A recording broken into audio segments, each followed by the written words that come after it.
नमस्कार दोस्तों, मैं आशीष सिंह द ऑनट्रिंग में आज आपका फिर स्वागत करता हूं। तो आज इस हफ्ते जो मोदी जी ने बड़े ऐलान किए हैं उसके बारे में बातचीत करते हैं और उसे थोड़ा गहराई से जानते हैं। तो चलिए शुरू करते हैं। अब सबकी होगी यूनिक हेल्थ आईडी।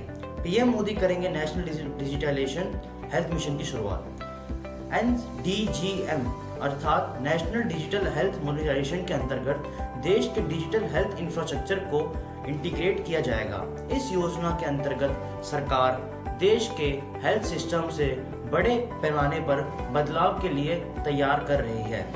अब नई दिल्ली से खबर जानते हैं। प्रधानमंत्री नरेंद्र मोदी सोमवार को वीडियो कॉन्फ्रेंस के माध्यम से राष्ट्रीय डिजिटल स्वास्थ्य मिशन अर्थात NDHM की शुरुआत करेंगे।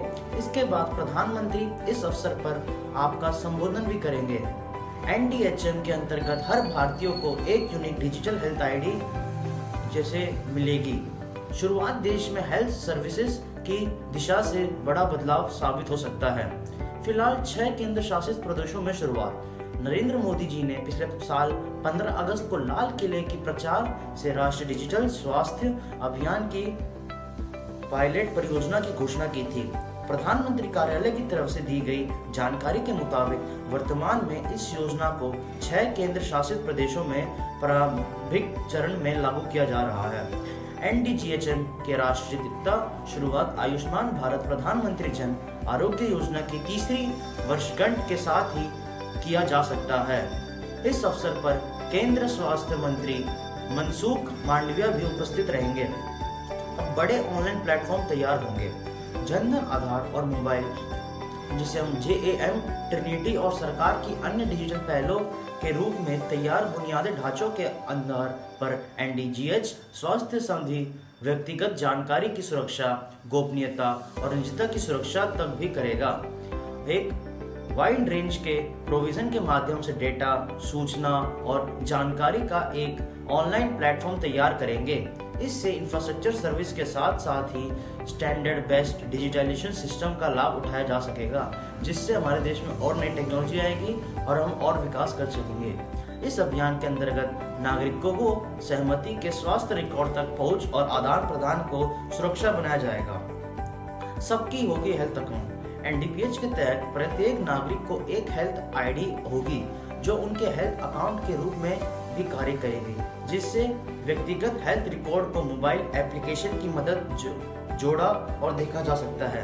यह हेल्थ केयर प्रोफेशन रजिस्ट्री अर्थात HPR और हेल्थ केयर फैसिलिटी रजिस्ट्री तथा HFR मॉडर्न और पारंपरिक दोनों ही मेडिकल विशेषण हेल्थ सर्विस प्रोवाइडर के लिए एक अच्छे डेटा संग्रह के रूप में कार्य करेगी। यह चिकित्सक के साथ ही अस्पतालों और स्वास्थ्य सेवा प्रदाताओं को भी स्वास्थ्य व्यवसाय से भी उन्हें आसानों की सूचना करेगी, जिससे हमारे देश में जो लोग हैं वह और तेजी से विकास कर सकेंगे और देश में और टेक्नोलॉजी आएगी।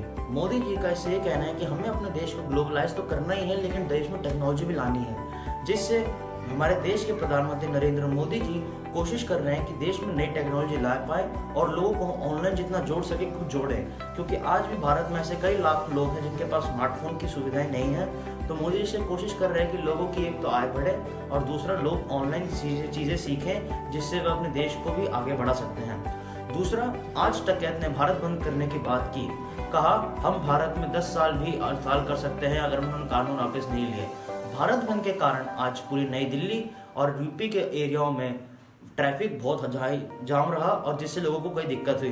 कोरोना में अगर हम केस की बात करें तो कुल भारत में केस 29,144 आए, जिसमें कल 219 लोगों की मौत हो गई। आज भारत में कुल 26,041 केस आए हैं और 7 दिन के एवरेज में लाके देखा जाए तो 28,624 केस आए हैं 7 दिन के एवरेज में। तो मतलब आज के 7 दिन के मुकाबले आज भारत में कुल कम केस आए हैं। भारत में कुल केस बढ़कर अब आपको हैरानी होगी कि 3.37 करोड़ हो चुकी है, जिसमें मरने वालों की संख्या बढ़कर 4.47 लाख हो चुकी है और आज मरने वालों की संख्या में इजाफा हुआ है, जिसमें आज भारत में कुल 276 लोग मरे हैं। वहीं अगर हम स्टेटों के हिसाब से देखा जाए तो महाराष्ट्र अभी भी टॉप पे चल रहा है। महाराष्ट्र में कुल आज 3,206 केस आए हैं, जिसमें 36 लोगों की मौत हो गई है। महाराष्ट्र में अब तक टोटल केस की संख्या बढ़कर 6.4 लाख हो चुकी है। वहीं मरने वालों की संख्या 1.3 लाख हो चुकी है। दूसरे नंबर पर केरला है, जिसमें अब संख्या बढ़कर 3206 हो चुकी है आज की, और मरने वालों की संख्या 165 हो चुकी है। मैं माफ़ी चाहूँगा, हाँ जी हाँ, 165 हो चुकी है। और टोटल संख्या केरला में अभी कोरोना की 46.3 लाख हो चुकी है। वहीं मरने वालों की संख्या 24,603 हो चुकी है। जी हाँ, ये इजाफा थोड़ा डराने वाला है। वहीं अगर हम कर्नाटका देखें जो तीसरे नंबर पर है, वहाँ पर आज कुल 775 केस आए, जिसमें मौत केवल 9 लोगों की हुई है। अभी तक कर्नाटका में कुल 29,007 केस आ चुके हैं, जिसमें मरने वालों की संख्या 37,726 हो चुकी है।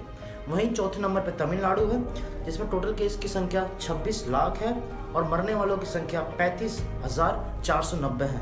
वहीं आज के टोटल केस की बात की जाए तो तमिलनाडु में आज कुल 1,694 केस आए हैं और मरने वालों की संख्या 14 है। इसी के साथ आज के लिए धन्यवाद, लेकिन मास्क जरूर पहन के रखिए, क्योंकि जान है तो तभी जहान है। धन्यवाद। जय हिंद, जय भारत।